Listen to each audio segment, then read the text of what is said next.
Shalom saudara, ini adalah yang keempat saya berdiri di sini di hari ini. Dan saya lihat bagaimana Anda tetap berkobar. Karena Alkitab juga menyatakan cinta akan rumah Tuhan itu menghanguskan saya dan Anda. Dan hari ini kita buktikan bersama bahwa kita mengasihi Tuhan yang sempurna itu. Amin saudara. Mari kita buka Alkitab kita di dalam satu kebenaran firman Tuhan.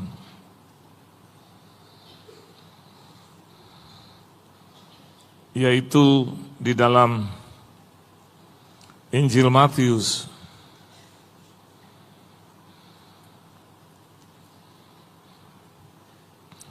Injil Matius, pasalnya yang ke-10. Matius, pasalnya yang ke-10.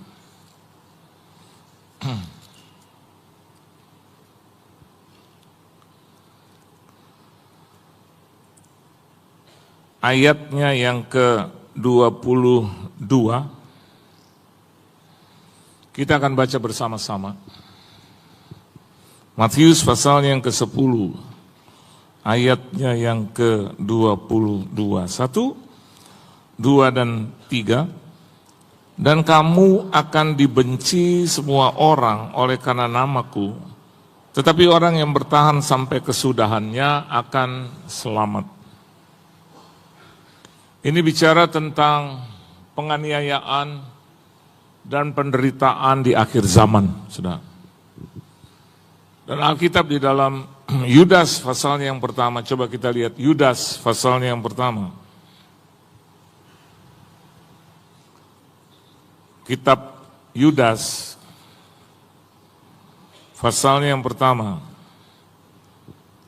ayatnya yang ke-17 dan ayat sampai dengan ayat yang ke-19, kita boleh baca bersama-sama. 1, 2, dan 3. Tetapi kamu saudara-saudaraku yang kekasih, ingatlah akan apa yang dahulu telah dikatakan kepada kamu oleh rasul-rasul Tuhan kita Yesus Kristus. Terus, sebab mereka telah mengatakan kepada kamu, menjelang akhir zaman, akan tampil pengejek-pengejek yang akan hidup menuruti hawa nafsu kefasikan mereka. Mereka adalah pemecah belah yang dikuasai hanya oleh keinginan-keinginan dunia ini, dan yang hidup tanpa Roh Kudus. Jadi kita bisa membedakan sekarang, kenapa atau ada apa dengan kehidupan saya dan Anda di hadapan Tuhan? Ternyata akan banyak orang yang membenci kita karena nama Yesus. Perhatikan dengan baik dan coba dengar dengan teliti. Banyak nanti Alkitab katakan bahwa ayat yang ke-22 dari Matius pasal yang ke-10, kita akan dibenci semua orang oleh karena nama Yesus, bukan karena perbuatan, tabiat kita, sifat kita, saudara. Or karena notorious itu dikenal karena keburukannya gitu, bukan yang begitu. Tapi dibenci karena nama Yesus ada di dalam engkau, ada di dalam saya. Nah, kalau sudah sampai ke sana, maka saya dan Anda harus berpikir ulang bahwa sesungguhnya kesudahan alam itu sudah dekat. Kalau Anda lihat juga di media sosial, Anda bisa melihat bagaimana nama Yesus itu disesah sedemikian rupa. Dan jangan balas kejahatan dengan kejahatan, saudara. Amin, saudara. Jangan terpancing dengan hal itu. Karena anak Tuhan biar dijauhkan daripada itu. Tetapi dibenci karena nama Yesus, iya. Sampai tadi istri saya cerita tentang temannya, sahabatnya, karena satu dan lain hal, karena dia adalah pengikut Kristus, sehingga dia tidak disertakan di dalam warisan. Dalam warisan. Padahal mereka adalah anak-anak daripada orang tua. Tetapi karena orang ini atau anak ini tidak atau bukan daripada katakanlah yang tidak seiman dengan kita, dia disingkirkan. Dia tidak melakukan kejahatan. Dia tidak melakukan kesalahan. Dan seharusnya dia dapat, dia layak. Tapi Orang yang mengerjakan hukum itu atau yang sedang membagi itu tidak suka dengan nama Yesus. Sehingga pada akhirnya karena anak ini menerima Yesus sebagai juru selamat dan dia menjadi pengabdi atau orang yang meninggikan nama Yesus, namanya terhapus dan dihapus. Jangan kaget dan heran karena Alkitab sudah katakan itu. Bahkan di dalam Yudas pasalnya yang pertama akan timbul nanti pengejek-pengejek. Anda sudah rasakan belum ejekan itu? Ya. Saya sudah rasakan sudah. Banyak yang mengejek-ejek.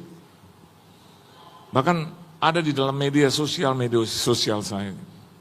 Dan mereka mengatakan, suami yang begini, istri yang begini, gitu. Saya menceritakan apa adanya tentang hubungan kita selama 34 tahun, diejek.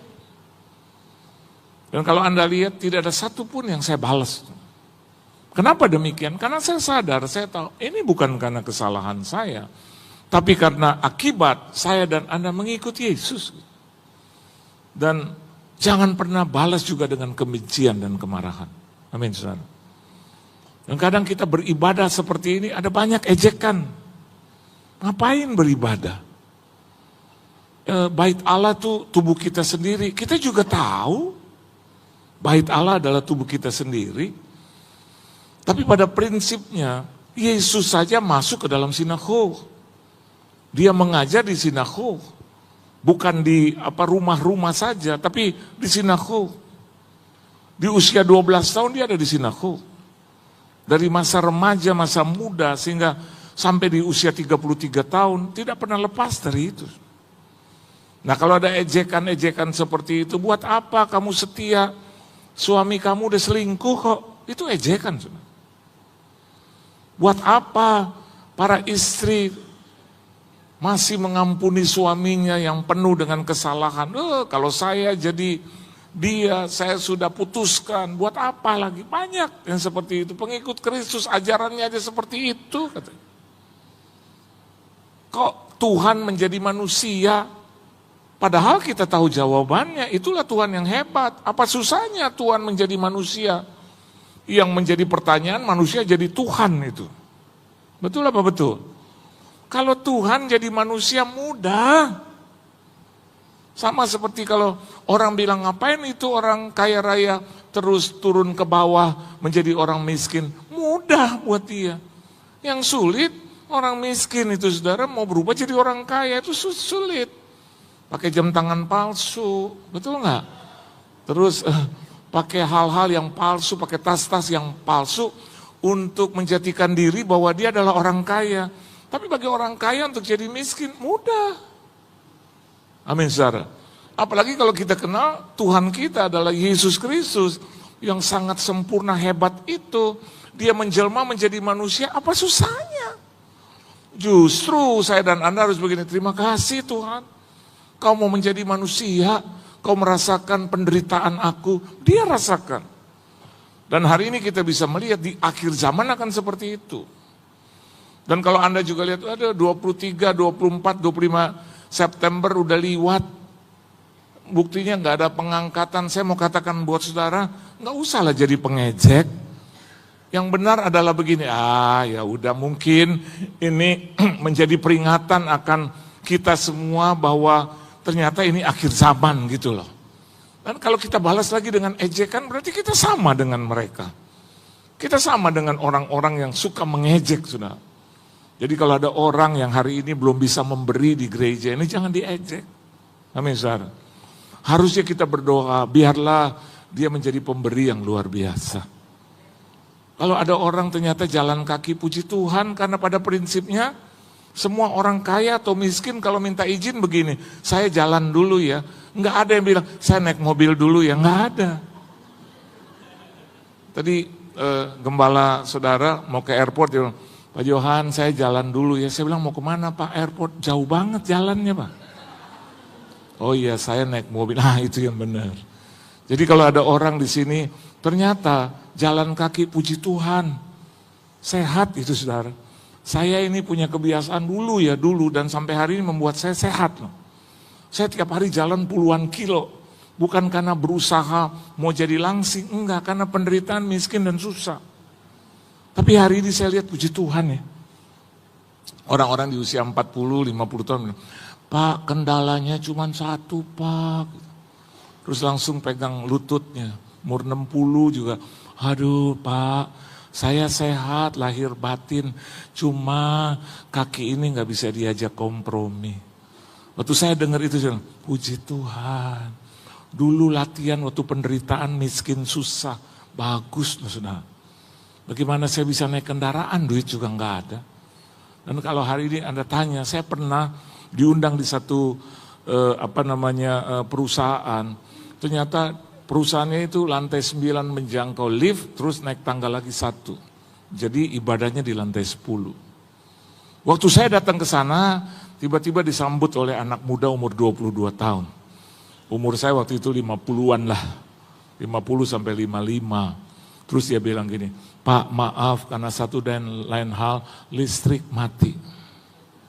Terus saya bilang oke, nggak apa-apa, kita nggak usah pakai pengeras suara lah. Bukan itu masalahnya Pak. Apa? Ini mau naik ke lantai 10. Terus ya maaf ya Pak ya, tapi terus dia pancing-pancing saya yakin Bapak kuat karena roh Allah, roh kudus. Bapak akan dimenangkan oleh Tuhan karena Bapak membawa berita baik dalam hati. Gak usah tahu lah. Dan dia bilang sama saya, Pak siap dong Pak ya untuk naik ke lantai 10. Terus dia umur 22, dia biasa lari, dia biasa maraton. Terus dia gini, siap Pak. Dia kayak ngeledek saya gitu. Tapi dalam hati saya, puji Tuhan gue pernah susah, puji Tuhan gue pernah kelaparan, puji Tuhan gue pernah miskin. Dan saya dilatih oleh itu. Jadi saya bilang, oke, dalam nama Yesus. Naiklah ke lantai 1. Masih aman. Begitu masuk ke lantai 2, saya udah agak ngos-ngosan. Saya bilang, Tuhan apakah saya harus berhenti? Tuhan bilang sama saya, pakai hikmat, kebijaksanaan, akal budi, marifat. Sampai di lantai 2 saya bilang, wah ruangannya bagus. Ini lukisan-lukisan bagus. Padahal saya mau beristirahat. Luar biasa. Saya lihat catnya itu kombinasi. Iya Pak, ini dibangun oleh pemilik. Oh ya luar biasa. Sama owner Pak, iya luar biasa. Ayo Pak kita lanjut. Oke, ya kan? Dia nggak tahu ini saudara, saya lagi atur nafas. Begitu masuk lantai 3, 4, masuk ke 5, saya udah kembali ngos-ngosan. Terus saya bilang, ruangan ini beda dengan yang di 2 ya. Luar biasa. Ini itu kamar buat apa? Oh ini buat keuangan, luar biasa. Sebesar apa ukuran ruangan ini? Biasa Pak, nggak terlalu besar, dia buka pintu. Haleluya. Begitu selesai, mari Pak lanjut lagi nanti terlambat. Oke. Masuk lantai 6, lantai 7, masuk ke 8. Saya turunkan juga, saya punya nafas. Kalau ini agak lega ya. Luar biasa. Saya mau tanya WC di mana? Tuh, hikmat, kebijaksanaan, akal budi, marifat. Ada sih Pak, tapi sebelah ujung, nggak terlalu bersih. Oh saya suka yang kotor-kotor dikit juga saya suka. Saya masuk ke WC, lama saya. Ngos-ngosan. Dia teriak, Pak sudah belum. Begitu selesai kira-kira 5-7 menit, dia bilang, ayo Pak, airnya agak itu ya, agak sedikit. Iya Pak, karena sudah di lantai atas. Tinggal naik lagi kan lantai 9. Sampai di lantai 9, ini akhir ya? Iya Pak, ini akhir daripada lift, kita naik lagi 1 lantai. Tangganya luar biasa, nih tangganya menuju ke atas. Saya atur nafas lagi, sampai ke lantai 10. Aman, karena apa? Biasa dilatih sudah. Jadi saya mau katakan buat Anda, kalau Anda hari ini ada dalam kesukaran, anggap itu latihan. Anggap itu yang diperkenankan Tuhan buat kita. Tidak akan membuat kita menjadi hancur, tidak. Tapi sampai di lantai 10. Orang-orang nyambut, kuat ya Pak. Hikmat aja ini yang membuat saya kuat. Terus mereka bilang, nanti turunnya gampang. Kita kan pencinta turunan ya saudara ya. Ya, kalau Anda pergi ke Israel tuh, itu kalau kita mau masuk ke Mesir, itu naiknya itu saudara. Dulu ya. Sekarang saya baca bahwa tempat di mana Musa mendapatkan 10 perintah Tuhan akan dijadikan hotel. Akan dijadikan tempat-tempat pelesiran itu saudara. Karena mereka menganggap supaya Ini jangan hilang, saudara. Ya, yang dikatakan oleh kebenaran firman Tuhan, Musa pergi ke sana. Saya pernah lewatin itu, saudara, sampai ke atas. Waktu itu saya masih muda, dan pada saat di atas roh Tuhan ada bersama dengan saya, dan tiba-tiba saya berbahasa dari segala bahasa. Saya nggak ngerti, tapi hati saya hancur, hati saya pecah. Dan waktu saya lihat di atas begitu, aduh dingin, saudara. Dan waktu saya menyembah Tuhan gitu, tiba-tiba mulut saya nggak bisa ditahan, dan saya ngomong dalam berbagai bahasa. Yang bilang itu adalah orang-orang atau turis-turis yang ada di situ. Mereka bilang kepada guide kita, dan mereka juga bilang kepada teman-teman, itu dia berbahasa saya, itu dia berbahasa saya. Dan akhirnya saya dikerumuni oleh banyak orang, saudara. Mereka ngomong apa gitu. Ada beberapa bahasa gitu, ada sampai 7, 8 bahasa. 9, 10 kali, sampai berputar terus, sampai berhenti. Dan saya ingat, for the first time, di khalayak banyak orang, saya mendapatkan kehormatan itu. Saya mau katakan buat saudara hari ini, di tengah-tengah masalah dan persoalan kita, bahkan di akhir, di penghujung zaman ini, jangan merasa bahwa ini adalah penderitaan yang hebat. Pada saat antikris itu akan datang, saya dan Anda akan diangkat oleh Tuhan. Oleh sebab itu pastikan JCC di tempat ini adalah tempat latihan. Supaya saya dan Anda pada waktunya rapture itu terjadi, kita naik bersama-sama.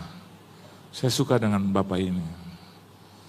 Bapak ini walaupun dalam posisi itu tapi menghadapnya ke saya. Luar biasa, dan dia lihatin saya. Saya belum bicara dia udah tahu kayaknya mau kemana ini. Pasti Indonesia Timur Pak. Oh, orang apa Pak? Ambon? Ya? Ambon. Fam apa Pak? Luar biasa, walaupun saya kurang dengar tapi saya tahu. Saya ada cerita tentang orang Ambon Pak. Ini cerita teman saya. Nama dia tuh Heri tapi Heru. Ada kan Fam tapi Heru. Tapi Heru, Christopher tapi Heru. Tapi orangnya namanya Heri. Dia ketemu dengan teman saya orang Jawa, hamba Tuhan. Terus ngobrol, dia bilang, siapa nama ini? Abdil. Ya Pak Abdi gitu. Bapak siapa? Heri tapi Heru. Orang Ambon kan begitu. Kalau dia ngomong kayak dinyanyikan. Ale pun nama siapa? Heri tapi Heru. Ale siapa? Gitu. Ale siapa? Naik gitu. Terus dia bilang, saya Heri tapi Heru. Nah ini orang Jawa, dia lepas, loh kalau gitu Bapak Heru. Bapak ini namanya Heru, suka bercanda. Nah Ambonnya baru kenal, tahu sendiri kan orang Ambon, tegas. Saya, beta Heri, tapi Heru. Ya berarti Bapak Heru. Saya lagi bikin kopi, saya lihat ribut berdua sudah. Saya Heri, jangan dipindah-pindah, saya Heri, tapi Heru. Ya tapi Bapak itu Heru. Buat apa Bapak ngomong gitu ya, saya tahu Bapak bercanda, Bapak tuh Heri. Aduh. Begitu saya tahu persoalannya, oh karena marga tapi Heru sudah. Saya bilang begini, mas dengar nih. Ini namanya Heru tapi marganya tapi Heru, masih ngotot sudah. Ya jadi dia Heru dong, udahlah udah. Dia mau Heri, dia mau Heru, udahlah. Kita baik-baik aja. Nah hari ini kita bisa melihat, apa sih yang harus saya dan Anda siapkan untuk ada di dalam satu, tribulation, sebelum tribulation itu terjadi. Kita lihat kemarin kan tanggal 28, 29, 30, apa yang terjadi? Chaos, betul? Ya. Kenapa saudara? Jawabannya sederhana. Ya. Manusia itu tidak dianggap seperti manusia. Ketika mereka mendapatkan kenaikan gaji, kesian yang rakyat biasa, mereka joget-joget itu saudara, ya kan? Ingat itu peristiwa itu? Ya. Para wakil rakyat itu joget-joget gitu. Sedangkan rakyat bengong aja gitu. Kenaikan harga, sedangkan gaji nggak naik-naik. Maka terbersit satu amukan gitu. Dan terjadi Anda bisa lihat yang sudah dihancurkan ada beberapa hari tol itu direnovasi kembali, akibatnya juga kena rakyat juga. Macet di mana-mana. Dan kalau Anda lihat sebetulnya akhir zaman itu sedang terjadi. Ya. Tidak usah harus dibilang tanggal berapa, bulan berapa, tahun berapa. Kalau ada hamba Tuhan salah, ya resiko dia. Sebetulnya dia cuma bilang aja akhir zaman, nggak usah dibilang lagi tanggal, waktu. Orang anak manusia pun nggak tahu gitu. Kadang-kadang saya juga nggak mau ngomong begitu. Orang suka tanya, Pak kurang lebih Yesus datang nggak Pak? Ya pasti datang. Kapan? Saya nggak tahu. Karena kalau saya bilang tanggalnya, bulannya, tahunnya, kayak saya paling benar, saya nggak tahu apa-apa tentang itu. Yang tahu adalah Bapa di surga, saudara. Tapi satu hal yang saya dan Anda perlukan, siapkan diri kita dengan baik. Amin. Siapkan diri kita dengan baik. Supaya nanti Anda terangkat, saya juga terangkat. Kita ketemu di tengah-tengah ya Pak. Anda teriak, Bung Pendeta. Terus Bung, apa kabar Bung? Sambil jalan. Ya. Terus saya tanya, istri di mana? Itu di belakang. Terus Bapak juga tanya, keluarga di belakang semua, jangan dibalik. Bapak naik, saya nggak terangkat. Waduh. Dan Bapak Pendeta liwatin rumah saya tuh, Pak Pendeta, sing mau naik ke atas. Saya bisa Bu. Kenapa? Karena istri saya itu atur jadwal sampai 2027. Saya suka bilang sama istri saya, stop atur jadwal sampai tahun-tahun. Tapi ini udah sampai 2027 tengah, ya udahlah. Saya bilang Tuhan, bukan saya menahan Tuhan, tapi tolong ingat saya. Jangan terus kau datang 2025 akhir atau 2026 awal, saya nggak diangkat. Kalau saya tanya Tuhan, kenapa kau nggak angkat saya? Selesaikan dulu, kau punya tugas dan jadwal kan? Saya bilang tidak seperti itu. Yuk, kita baca bersama-sama di dalam kebenaran firman Tuhan. Apa yang saya dan Anda harus siapkan, atau hal apa yang tertantang untuk ada di dalam satu penempatan diri di akhir zaman itu. Coba kita lihat dalam Matius pasal yang ke-10 ayat 16. Ayo baca sama-sama saudara. Puji Tuhan saya bisa selesaikan 4 kali ini saudara. Tuhan baik ya, luar biasa. Dulu sih waktu masih muda Bung gampang 9 kali karena tenaga masih ada. Dulu istri saya juga masih muda. Jadi kalau kita pagi-pagi 4:30 pagi, saya pernah ada di Cijantung situ di ujung. Ada gereja di dalam situ. Saya ingat Pasca itu, dan banyak korps RPK, Kopassus hadir di situ. Saya pernah disuruh oleh Tuhan melalui istri saya 9 kali, dan itu masih kuat sudah. Tapi sekarang usia saya sudah lebih dari kepala 6, ya. Tapi hari ini dipercayakan Tuhan dan boleh juga melayani di JCC dan berjumpa dengan saudara, luar biasa. Bagi saya berjumpa dengan Tuhan itu kerinduan. Yang kedua, kalau saya dekat dengan keluarga, aduh indah saudara. Yang ketiga, kalau saya jumpa dengan jemaat, saya suka. Jadi di mana-mana, Pak Pendeta. Bahkan ada banyak orang yang seringkali WA saya atau DM saya, mereka bilang, Pak Pendeta saya mau foto, Pak Pendeta saya mau salaman, tapi Pak Pendeta sudah digiring masuk ke ruangan. Saya bilang, ya saya nggak tahu apa-apa. Pernah satu sekali itu gereja membebaskan saya. Jumlahnya ribuan, akhirnya ribuan tangan saya jaman. Haleluya, amin, haleluya. Anda pikir nggak capek-capek sudah dalam nama Yesus. Dan ini nih, menjaga muka tetap oke. Sampai akhirnya ketika selesai, saya masih, masih masuk. Istri saya tanya, Pak mau kemana? Gitu. Wah ini bini lah, kebiasaan itu masuk sudah. Ya. Coba kita lihat Matius 10 ayat 16. Tadi di 2 khotbah yang pertama, gembala saudara tegur saya, Pak kehilangan lucunya, serba salah juga sudah. Kalau saya lucu, ada banyak orang bahwa jangan terlalu lucu. Kalau saya nggak lucu, gembala yang tegur, yang lucu dong Pak. Jadi yang benar gimana gitu. Saya pernah ke WC dikejar oleh seorang jemaat, mereka bilang, Pak yang lucu ya Pak, amin. Dalam hati saya nangis terus. Saya lagi mau bilang, emang kamu pikir saya badut? Ya udah terserah, nggak apa-apalah ya. Oke, Matius pasal yang ke-10 ayat 16. Ayo baca sama-sama. 1, 2, 3. Lihat, aku mengutus kamu seperti domba ke tengah-tengah serigala. Sebab itu hendaklah kamu cerdik seperti ular dan tulus seperti. Jangan terlalu banyak mengeluh. Terus bilang, Anda enak, saya nggak enak. Di sekeliling saya orang-orang yang tidak mengenal Yesus, bagus. Itu tempat di mana kau bisa memenangkan jiwa. Yang terjadi sekarang apa? Ayo, apa yang terjadi, saudara? Ya, tarik-tarikan jemaat.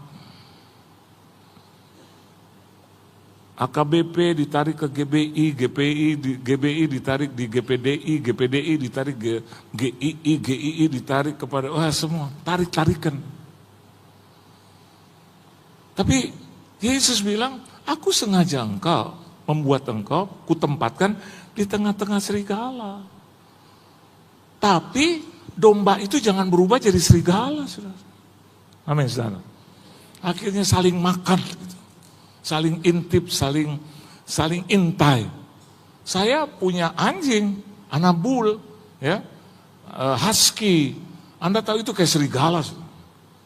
Kalau dia bangun terus natap saya, kadang-kadang begitu saya bangun dia sudah ada di perapatan jalan di rumah saya terus.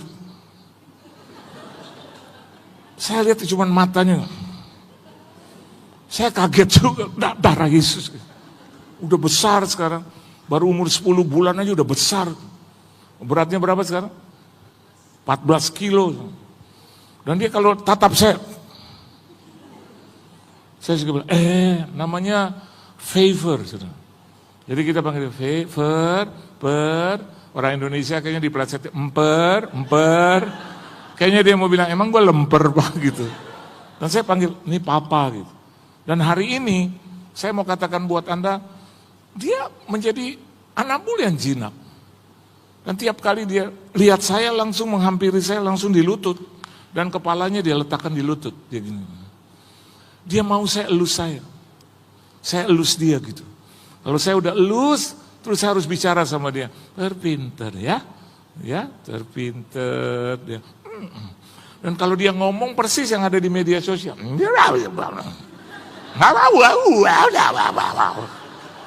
Saya bilang, aku belum ngomong. Papa cuma baru mau ngomong, baru udah makan. Udah aja kamu ya.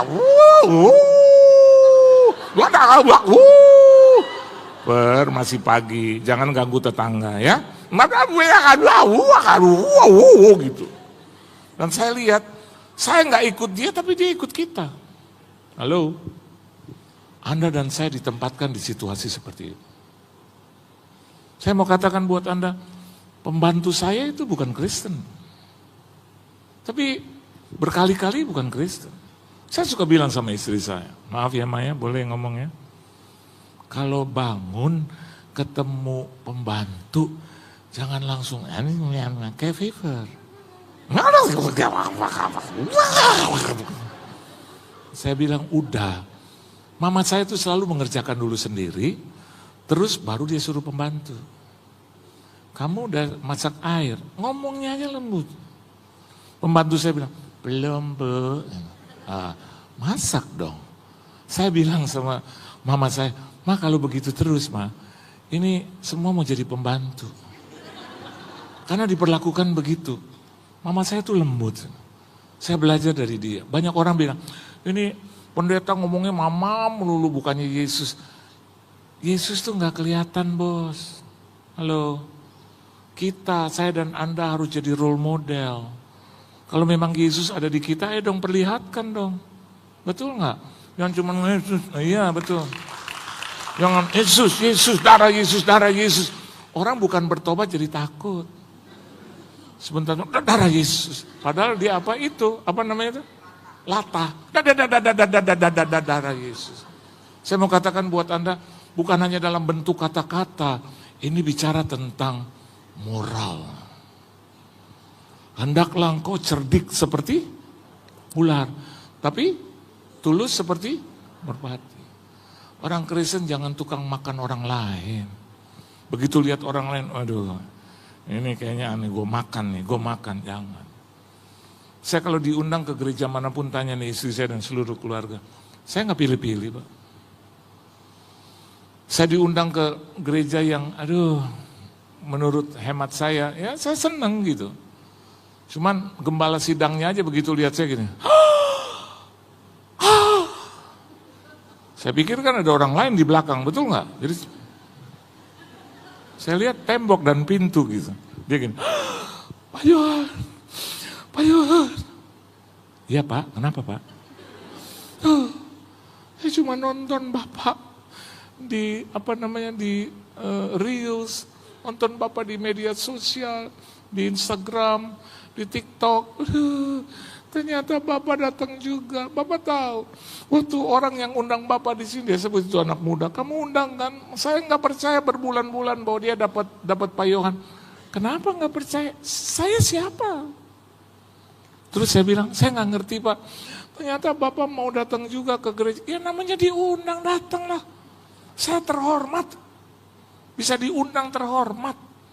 Bahkan teman-teman saya telepon adik kandungnya dia. Betul tuh Papa akan ke situ. Ya betul lah, gereja kok. Rumah Tuhan, bukan saya mau besar-besarkan. Rumah Tuhan, terhormat. 3 kali lagi diundang. Begitu sampai dia peluk. Pak, aduh saya pikir Bapak gak datang. Ini udah datang. Terus dia nangis, laki-laki loh, nangis. Terus saya bilang, udah ya Pak ya, bukan apa-apa, nanti saya juga ikut nangis gitu loh. Akhirnya jadi kita gak khotbah, nangis-nangisan gitu. Jadi saya bilang, udah ya Pak ya, amin, saya udah datang. Amin. Terus dia liatin saya terus selama kebaktian. Terus saya lihat dia, gitu loh. Saya bilang, tau Pak tuh, saya khotbah selesai. Begitu selesai, saya mau cari minuman. Saudara. Terus dia bilang begini, ya gerejanya cuma segini nih saudara. Terus saya lihat orang-orang yang datang, aduh sederhana tapi antusias. Saya lebih suka itu daripada keren-keren tapi nggak antusias. Amin. Kelihatannya orang hebat gitu, tapi liatin saya, adiknya Favor. Saya suka lihat mereka tuh di ujung sudah 3 kali jalan tol, terus masuk lagi ke dung. Begitu saya sampai semua jemaat gitu. Saya kaget juga loh. Hah? Ternyata aku dirindukan juga, kan seneng. Begitu selesai, terus ayo Pak, dia duluan. Pak, ini mau masuk ke ibadah kedua. Pak mau minum kopi ya, itu favorit saya saudara. Prabowo saya itu suka kopi saudara. Jadi dia bilang, Pak mau kopi ya? Ada ya Pak, saya bilang gitu, lihat wajah saya, ada ya Pak. Ya tunggu ya Pak, di sini aja Pak. Kita nggak punya ruang tunggu di sini aja. Saya tunggu 10-15 menit, nggak ada kopi. Saya lihat ini gembala cuma duduk, bolak-balik duduk lagi. Saya lagi mau tanya, itu kopinya kemana Pak? Diam, duduk, dia cengengesan lagi. Pak Johan, shalom. Dari tadi kan udah shalom. Tadi waktu saya mau bilang shalom Pak, ya kopi Pak, amin, haleluya. Saya istri saya lah, yuk Pak, jalan yuk. Mungkin dia nggak ada kopi. Udah kita jalan. Putar bolak-balik, ternyata pagi itu di daerah itu, ya Tangerang ujung sana, belum dibuka semua restoran. Nggak ada. Sampai kafe atau warung-warung nggak buka, masih pagi. Jadi mobil saya bolak-balik, lewat lagi itu gereja, bolak-balik. Kebaktian kedua itu orang udah pada datang. Dan mereka lihat mobil saya, ini Bapak Pendeta mau cari apa gitu, bolak-balik. Kalau cari Roh Kudus sudah ada kan di dalam, ngapain dia bolak-balik. Sehingga akhirnya sampai ke satu tempat dan anak saya bilang gitu, ada nih Pak di Google. Di mana itu? Ini mall. Cepet Pak kita minum kopi di situ. Oke, cari. Begitu masuk saudara, digembok. Dan rumputnya udah segini. Jadi udah berapa tahun ditutup saudara. Di Google belum ditutup itu. Aduh, saya balik lagi. Dan orang-orang begitu tenangnya bilang, dari mana Pak? Saya mau bilang cuma saya lihat ada gembala. Nggak enak saudara. Kayaknya saya nggak bermoral gitu loh. Terus saya bilang, cari kopi, pasti dia akan tersentuh. Oh iya Pak, saya lupa. Kasihan. Jadi saya cuma ukur jalan. Ya. Amin saudara. Istri saya, ini maaf, istri saya saja mau buang air saudara, ya mungkin bukan karena kita sok.